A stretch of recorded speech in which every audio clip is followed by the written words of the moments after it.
Oui, absolument. Sur plusieurs questions. Tout d'abord, la question libanaise. Pas question que l'Iran commence ces négociations sans qu'il n'y ait un arrêt total des frappes israéliennes contre le Liban, contre le Hezbollah.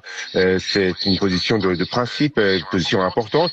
Ensuite, l'Iran a demandé que donc les Américains acceptent de débloquer tous les fonds donc iraniens, les capitaux iraniens qui sont bloqués dans différents pays du monde, notamment au Qatar. Il y a 6 milliards d'euros qui sont bloqués au Qatar, mais il y a aussi d'autres fonds qui sont bloqués ailleurs dans différents pays. Et donc l'Iran veut avoir accès à ces fonds qui sont bloqués à cause des sanctions américaines. Donc une position de force et aussi aussi le fait que c'est l'Iran qui contrôle le détroit d'Ormuz, et impose ses conditions.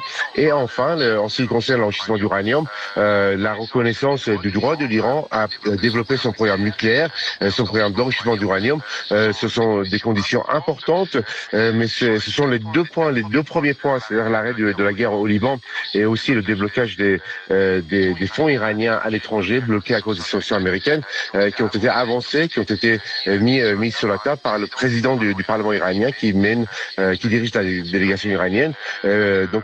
Pour que les Américains acceptent tout d'abord ces deux conditions avant qu'on commence les négociations avec les Américains.